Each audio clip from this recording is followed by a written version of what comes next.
Salam, hər vaxtınız xeyirli olsun dostlar. Bugünkü videomuzda istəyirəm ohm qanunu barəsində danışaq. Ohm qanunu nədir, necə işləyir, buna aydınlıq gətirək. Bu qanun barəsində biz çoxlarımız eşitmişik. Ən azı orta məktəb fizika dərsliyində biz bu qanunu əzbərləmişik. Yadımıza salaq ki, ohm qanunu belə idi. Elektrik dövrəsində cərəyan şiddəti həmin hissədəki gərginliklə düz, müqavimətlə tərs mütənasibdir. Gəlin bir belə devrə çəkək burada.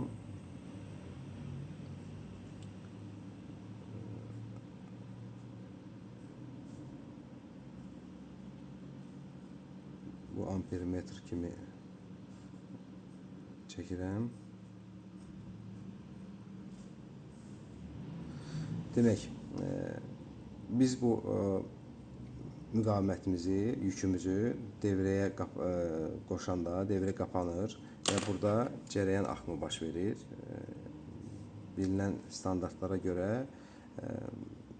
cərəyanımız devrədə müsbətdən mənfiyə doğru axır. Bu cərəyan axımı baş verdikdə buradakı cərəyan axımı, cərəyanın şiddəti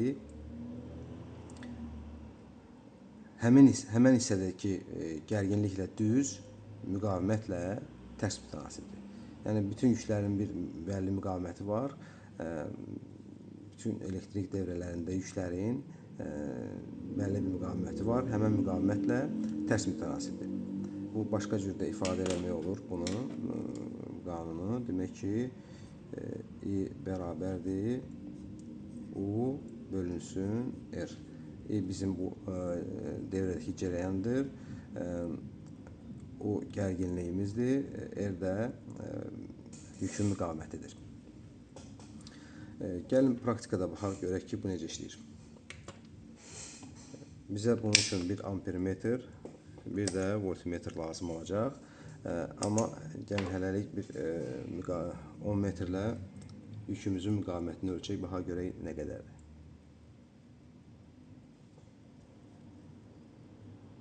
5,1 ohm bizim bu müqavimətin, rezistorun müqaviməti var, yükümüzün müqaviməti var. Keçək cərəyanımıza. Voltmetri qoşaq. Bəli, indi bizə bir də qida bloku lazım olacaq və ya hər hansı bir akkumulyator da ola bilər. Sxemdən gördüyümüz kimi ampermetrimizi yüklə ardıcıl qoşmalıyıq. Gəlin ardıcıllığı bir-birinə calayaq.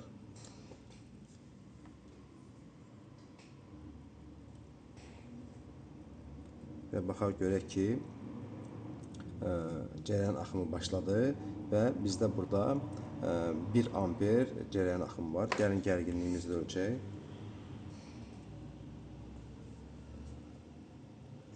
Calayım, biz görək. Biz görürük ki, 5,1 volt gərginliyimiz var. Həmən bu hissədə 1 amper cərəyan axımı var.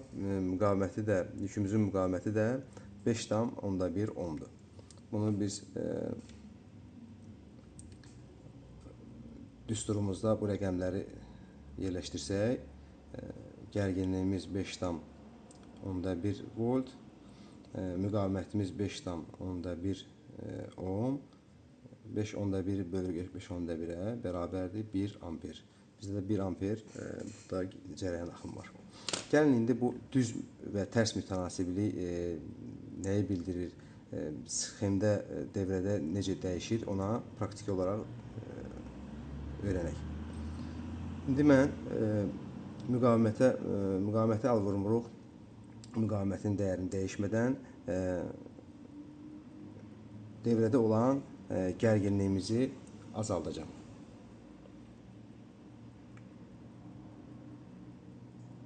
Baxın, gərginlik azaldıqca bizim cərəyan şiddəti də azalır.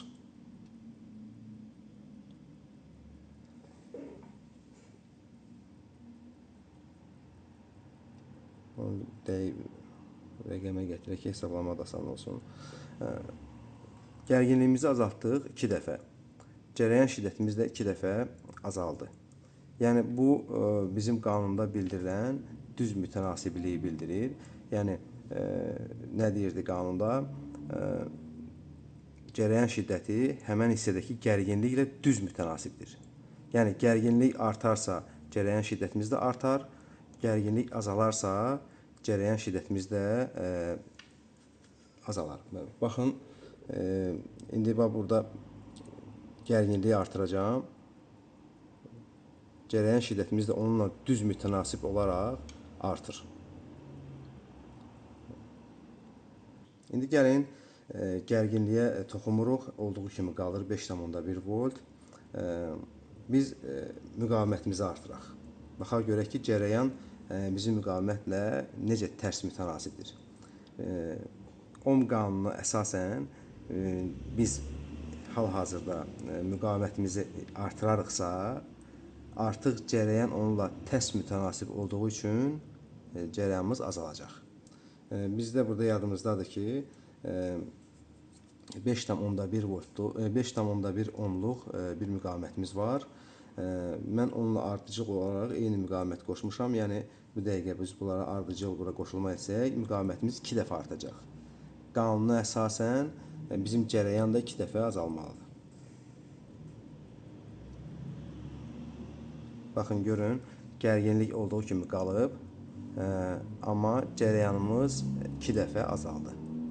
Bu da qanunun ikinci hissəsini dediyi kimi cərəyan şiddəti müqavimətlə tərs mütənasibdir. Yəni müqavimətimiz artarsa, devrədə axan cərəyan şiddəti azalar. Yəni bunu mən sizə praktiki olaraq göstərdim. Baxın, gərginlik dəyişmədi. Gərginlik olduğu kimi qalıb. Sadəcə müqaviməti dəyişdik deyə bizim cərəyan şiddəti, devrədə axan cərəyan şiddəti azaldı. Yəni bu biz burada indi baxın, yenə gərginliyə toxunmuruq, müqaviməti azaldırıq, cərəyan şiddətimiz çoxaldı. Yəni qanunda deyilən həmən bu ifadəni mən sizə praktiki olaraq göstərdim ki, cərəyan şiddəti gərginliklə düz necə olur? Yəni gərginlik artarsa cərəyan şiddəti artar, müqavimətlə tərs mütənasibdir. Yəni müqavimət artarsa cərəyan şiddətimiz azalar. Ohm qanunu barəsində danışmaq istədiklərim bu qədərdir. Əgər videonun faydalı olduğunu düşünürsünüzsə, bəyənib paylaşmağı, abunə olmağı unutmayın. Sağ olun.